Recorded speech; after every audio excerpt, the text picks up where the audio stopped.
नमस्कार दोस्तों, welcome back. आप देख रहे हैं कॉफ़ी विद सुमित जैन। दोस्तों, अनदर वर्ल्ड कप, एक दोबारा से हार पाकिस्तान की एज़ यूजुअल। आप देखिए, वर्ल्ड कप हो या हो युद्ध, पाकिस्तान की हार वो अपनी किस्मत में लिखवा कर आए हैं और इन्हें मज़ा भी आता है बार बार हिंदुओं से हारने में। आप देखिए, 4-0 हमारा वॉर्स के अंदर इनके साथ रिकॉर्ड है। वर्ल्ड कप में 8-0 इन्होंने कर दिया और ये 80-0 भी ऐसे ही चलता रहेगा। आप लिखवा लीजिए, क्योंकि हिंदू है, ये कभी भी अब हार नहीं मान सकता। अब तो वैसे नहीं मान सकता। चलिए, ये तो हो गया जो हमें सबको पता है। लेकिन एक बिहाइंड द सीन एक और चीज़ है, एक स्ट्रेटजी है। आप बोलेंगे कि भी इंडियन टीम ने बहुत अच्छा खेला, इन्होंने पाकिस्तान को बड़े ही कन्विंसिंगली हरा दिया। मैं सारी बातें करूंगा आपके साथ। ये तो नॉर्मली सभी बोलते हैं कि भाई रोहित शर्मा ने बहुत अच्छा खेला, बुमराह ने बहुत बहुत अच्छी बॉलिंग करी। लेकिन कुछ ऐसा भी है जो मोदी जी ने किया, एक ऐसी स्ट्रेटजी जिसके कारण पाकिस्तान की टीम हार गई। अब मैं आपको वो चीज़ें समझाता हूँ। आपको मालूम है कि पाकिस्तान की टीम मैच बहुत अच्छा शुरू किया उन्होंने, और 150 स्कोर, 2 विकेट लूज़ थी उनकी, 31-32 ओवर्स के अंदर उन्होंने बना लिए थे। और उसके बाद उनका कोलैप्स होना शुरू हो गया। अब आप देखिए मोदी जी की स्ट्रैटेजी।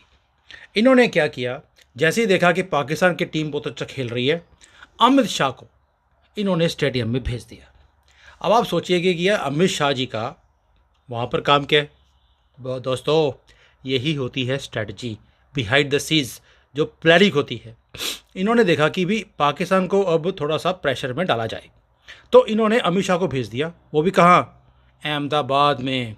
और जैसे ही अमित शाह की एंट्री हुई है, पाकिस्तान की टीम को 2002 याद आ गया, जब मुसलमानों ने हिंदुओं के साथ पंगा लिया था और उसके बाद अमित शाह ही वहाँ पर होम मिनिस्टर थे।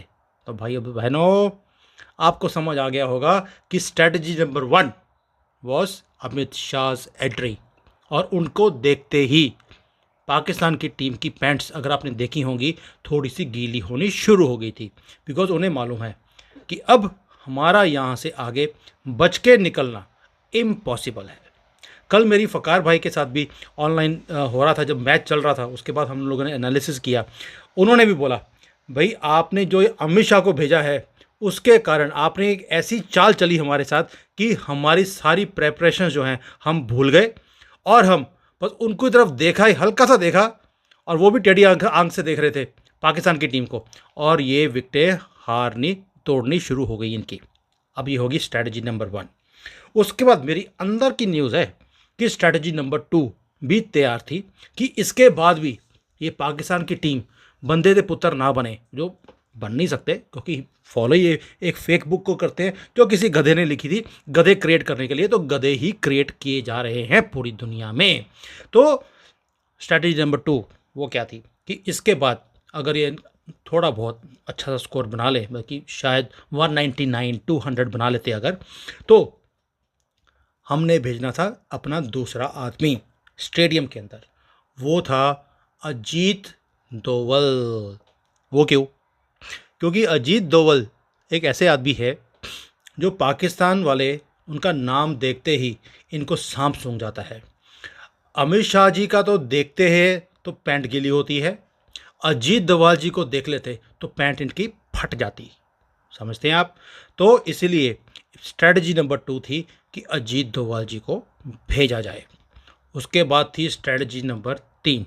अगर इन दोनों से भी काम ना बना, समहाउ विच इज़ इम्पॉसिबल कि काम ना बने, तो स्ट्रेटजी नंबर 3 थी मोदी जी खुद पहुंच जाते। बस उसके बाद जो हाल होता है इनका, आप समझ सकते हैं। फिर इनकी शर्ट भी फट जाती। तो क्योंकि फटना तो इनका कुछ ना कुछ तो था ही, जो हमने छोड़ा भी नहीं।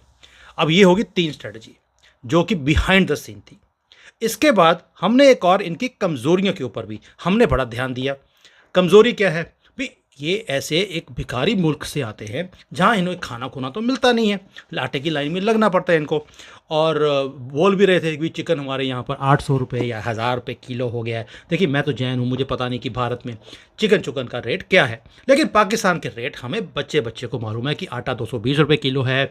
कल भी वो बता रहे थे कि भाई हमारे यहाँ पर कोई भी चीज़ 200-300 रुपये से कम नहीं है, जो मीट वगैरह है वो तो 1000 रुपये के आसपास है। तो इन्होंने कभी बेचारों ने अच्छा खाना देखा नहीं है, इसलिए हमने भी इनको भर भूट, जिसको बोलते हैं ना मैन, बड़े बड़े बफे लगाए हुए हैं कि बेटा जितना खाना खा लो। अब ये भी भूखे नंगे कंट्री से आए हैं, इन्होंने भी जैसे ही खाना देखा खा लिया, पेट भर लिए। और इनके जो बाबर आजम हैं वो क्या बोल रहे हैं, हमसे प्रेशर हैंडल नहीं हुआ। अब भाई खाना कम खाना था ताकि प्रेशर कम पड़ता, इतना प्रेशर लेकर खेलने जाओगे तो ऑफ कोर्स आपको भी जल्दी पड़ी थी कि बाहर जाओ और हल्का करूं पेट को। तो ये जो कह रहे बार बार कि हम प्रेशर नहीं झेल पाए, वो प्रेशर यही था, खाना ज़्यादा खा लिया भीख मंगों ने, तो उसके कारण इनकी ये हालत होगी। ये होगी स्ट्रेटजी नंबर 4। तो मैंने आपको 4 स्ट्रेटजीज तो इनकी बता दी, इनके फेल होने की। ऊपर से हम भी हटते नहीं हैं, जय श्री राम के नारे जैसे ही हम लगाते हैं तो अल्लाह फेल हो जाता उसके सामने। और यही बात है जो हिंदुओं को समझ नहीं आती। आप जितना जय श्री राम बोलेंगे अल्लाह फेल होता जाएगा, क्योंकि अल्लाह नाम की कोई चीज़ है ही नहीं दोस्तों। तो ये मैंने आपको बता रहा था स्ट्रैटेजी नंबर 5 ये हो गई। अब उसके बाद आप देखिए कि जैसे जैसे बीच में कोई ब्रेक होती थी, सारा स्टेडियम माँ तुझे सलाम के नारे लगाता था, गाने गाता था। आप सोच के देखिए भारत के लोग क्या जज्बा है हमारा अपने देश के लिए, क्योंकि ये हमारे लिए पीस ऑफ लैंड नहीं है, ये हमारी माँ है। और वो जो जज्बा जो सारे स्टेडियम में चलता है, आपको क्या लगता है उसके बाद पाकिस्तान की टीम खेल सकती है, खड़े हो सकती है? नहीं हो सकती। हमारी जब हम इकट्ठे होकर सारी कंट्री एकजुट होकर अपना एक तरह से राष्ट्रगान बन गया ये तो, माँ तुझे सलाम। ये पाकिस्तान वाले ये समझ नहीं सकते, इनकी भी टांगे कांपती हैं, टांगे नहीं कांपती, कांपे टांगती हैं इनकी, क्योंकि इनका काम हर एक से उल्टा होता है। क्योंकि अगर हमने हाथ ऐसे धोने हैं तो इन्होंने ऐसे धोने होते हैं, क्योंकि इन्होंने काम सारे हिंदुओं से उल्टे करने होते हैं। तो ये हो गया कि हमारी एकता को देखकर वहाँ पर बेशक सिख था, हिंदू था, जैन था, बौद्ध था, मुसलमान था, कोई भी था, वो भी सारे भारत के लिए आवाज़ लगा रहे थे। ये पाकिस्तान को बर्दाश्त नहीं होता। तो ये एक और स्ट्रेटजी थी जिसके कारण ये हारे हैं। एक मैं यूनिटी की और बात बताता हूँ आपको। आपने देखा होगा कि पूरे स्टेडियम में लोगों ने भारत की जो जर्सी है ब्लू रंग की वो डाली हुई थी। जब आपको पूरे स्टेडियम में आपकी ऑपोजिशन की जो जर्सी है वो दिखे, दैट मीन्स वो 11 लोगों से नहीं खेल रहे थे, वो खेल रहे थे 125-30 लाख लोग बैठा था वहाँ पर, वो उनके साथ खेल रहे थे। 11 वर्सेस 1.25 लाख थे। तो ये भी एक फ़र्क पड़ता है, एक प्रेशर पड़ता है। प्रेशर तो चलो इनका ज़्यादा खाना खाने के कारण पड़ ही गया था, लेकिन ये भी एक एडिशनल प्रेशर था। ऊपर से हमने भेज दिया अपने अमित शाह जी, और इनको पता था कि बाहर अभी अजीत डोभाल बैठे हैं, वो भी अहमदाबाद में 2002। भूले तो नहीं होंगे आप, पाकिस्तान वाले तो कभी भूल ही नहीं सकते, क्योंकि इन्हीं की कौम को हमने मार मार के सीधा किया था। तो दोस्तों ये तो होगी कुछ स्ट्रेटजी। अब हम बात करते हैं कि ये मैच था जो उससे पहले बड़े बड़के मार रहे थे इनका जो बॉलर्स हैं। ओ फरीदी मैं 5 विकेट लेके जाऊंगा, बाबर सेंचुरी मारूंगा, रिजवान मैं सेंचुरी मारूंगा। और भाई 11वां जो प्लेयर था वो भी बोल रहा था, जिसको बैट भी पकड़ना आता नहीं है, कि मैं सेंचुरी मारूंगा। दैट मीन्स 11 तो सेंचुरियाँ होगी, दैट मीन 50 ओवर में इन्होंने 1100 स्कोर तो ऐसे ही बनाने थे। और उसके बाद जो विकटें थी, सबने बोला कि भाई 5 बॉलर है इनके पास, सबने बोला 5-5 विकटें मैं लेके जाऊंगा। दैट मीन्स कि 11 में से 25 विकटें इन्होंने लेके जाने की प्रॉमिस करी थी, क्योंकि लंबी लंबी छोड़ने की तो पाकिस्तानियों को आदत ही है। लाहौरी है जो, जैसे वो मेजर गौरव आर्य बोलते हैं हमेशा, ए लाहौरी चूरन, वो मैं बिल्कुल उनकी बात से एग्री करता हूँ कि भाई लाहौरी चूरन लंबी लंबी छोड़ते रहो, कौन सा किसी ने फ़र्क पड़ना है। लेकिन मुझे बाद में समझ आया कि ये जो बोल रहे थे कि मैं 5-5 विकेट लेके जाऊंगा, उसका मतलब क्या था। क्योंकि पता है कि जो विकेट्स होती है उसके अंदर कैमरे भी होते हैं, ये बड़ी महंगी विकेट्स होती हैं। तो इनका मतलब ये था कि भाई तू 5 विकेटें उठा के भाग लेना, मैं भी उठा के भाग लूँगा, ऐसे करते करते हम 25 विकेटें अपने घर में ले जाएंगे। इनका मतलब वो था। लेकिन हमने शायद अपने भोलेपन में, हिंदू भोला होता है, तो हमने अपने भोलेपन में शायद उनकी वो जो स्ट्रैटेजी थी उसको हम समझने में गलती कर गए कि ये 5-5 विकेटें कैसे लेके जानी थी। तो ये हो गया सारा कि भाई हमने उनके जो वीकनेसेस थी उसकी मैंने बता दी आपको, हमने अपनी स्ट्रैटेजी जो थी वो बता दी आपको। अब इनकी एक और स्ट्रैटेजी जो इनके हमेशा मैच विनिंग परफॉर्मेंसेस देती है पाकिस्तान की, कल की जैसे इन्होंने मैच विनिंग परफॉर्मेंस दी, उसका रीज़न था कि जैसे मामूल हक भी वो भाग रहा था बॉल के पीछे, रोहित शर्मा ने शॉट लगाया, आपने देखा होगा फील्डिंग करते हुए वो भागा है, फील्ड वहाँ जाकर उसने बॉल रोक भी दी एक हाथ से, दूसरे हाथ से हाथ मारा, वो बाउंड्री के पार बॉल चली गई। अब देखिए घटिया कंट्री, एनके लगा के आता है वो भी ढंग की होंगी नहीं उसके पास, आप समझ सकते हैं।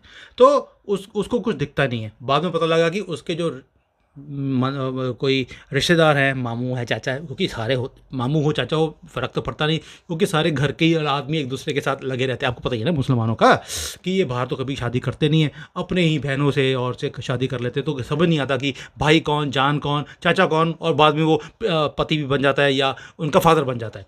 तो ये जो था वो कोई ना कोई मंत्री है, तो उसके कारण इसको भी टीम में रखा गया। इसको दिखता कुछ भी नहीं है, वो हमने देख लिया, बैटिंग करते हुए भी देखा हमने और फील्डिंग करते हुए तो हमने देख ही लिया।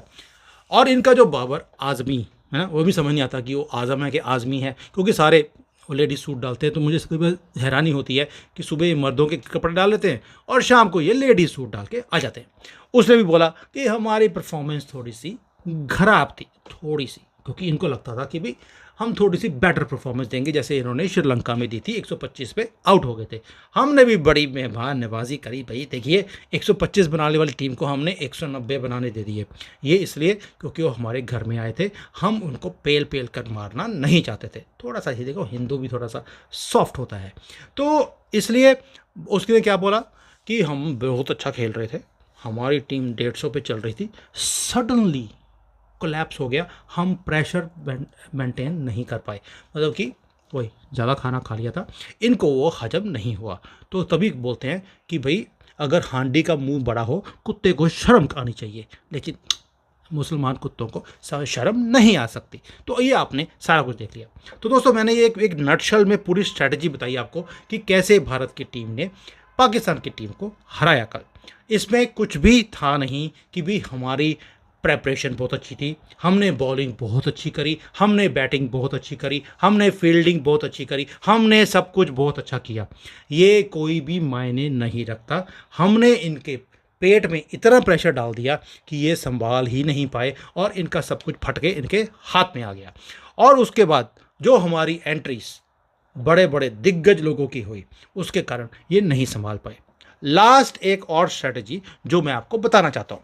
आपको मालूम है कि भिखारिस्तान है, इनके पास कुछ है तो है नहीं, भीख मांगने के लिए भी कटोरा भी रहा नहीं, और ऊपर से हमने कहाँ भेज दिया इनको, नरेंद्र मोदी स्टेडियम।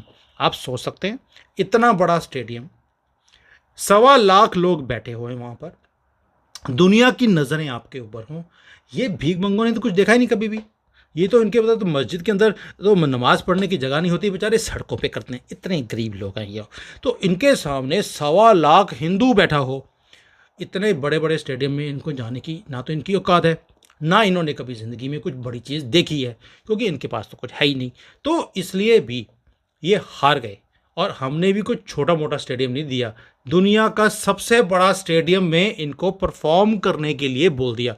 वो परफॉर्म, ये तो छोटे से स्टेडियम में परफॉर्म नहीं कर पाते, श्रीलंका के स्टेडियम में, ये भारत के क्या दुनिया के सबसे बड़े स्टेडियम में परफॉर्म कर लेते, पॉसिबल ही नहीं था। और उसका भी नाम हो अगर नरेंद्र मोदी स्टेडियम, वैसी पाकिस्तानियों की फट के हाथ में आ जाती है। वही हुआ, इनका सब कुछ फट गया कल, इज्जत भी जो थोड़ी बहुत कहीं थी वो भी फट के इनके हाथ में आ गई, कपड़े तो फट ही गए थे। अभी तो अजय दोवाल जी स्टेडियम में आए नहीं, आप सोच सकते हैं कि ये हालत हुई है। तो दोस्तों ये जो विन है, एंजॉय करें इसको लाइक करें, इसको शेयर करें, और जो ये आप इकट्ठे होकर आपने कल पाकिस्तानियों की जो फाड़ी है, इसको जारी रखें। यही चीज़ हमें हमेशा जिताएगी। हमने इजराइल के मामले में भी देखा है, इजराइल आज जीता जा रहा है क्योंकि पूरी कंट्री इकट्ठी है, अपोजिशन भी इकट्ठी है, गवर्नमेंट भी इकट्ठी है, और इनके जो लोग हैं वो भी इकट्ठे हैं। पूरी दुनिया से इजराइल के लोग इजराइल में वापस जा रहे हैं, वहाँ जाकर अपने देश के लड़ने के लिए वो तैयार हैं। ये होती है एकता। भाई आप सोच के देखिए, 90 लाख वो सिर्फ है इजरायली, और पूरे दुनिया के साथ पंगा लिया हुआ है। हम 140 करोड़ होकर भी हम कुछ भी नहीं है। जब ये आप अगर आप पॉपुलेशन देखेंगे, शायद हिंदू 90 लाख होगा, 90 करोड़ होगा, वो 90 लाख हैं Israeli. 90 lakh Israeli are better than 90 crore Hindu. और यही बात का मुझे दुख है, जिसके लिए मैं ये सारी वीडियोस बनाता हूँ।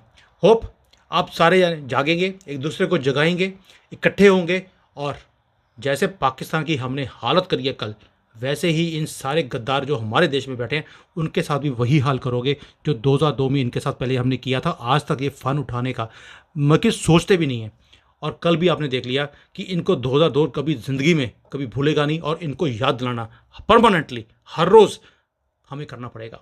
थैंक यू दोस्तों, जय हिंद, वंदे मातरम, माँ तुझे सलाम।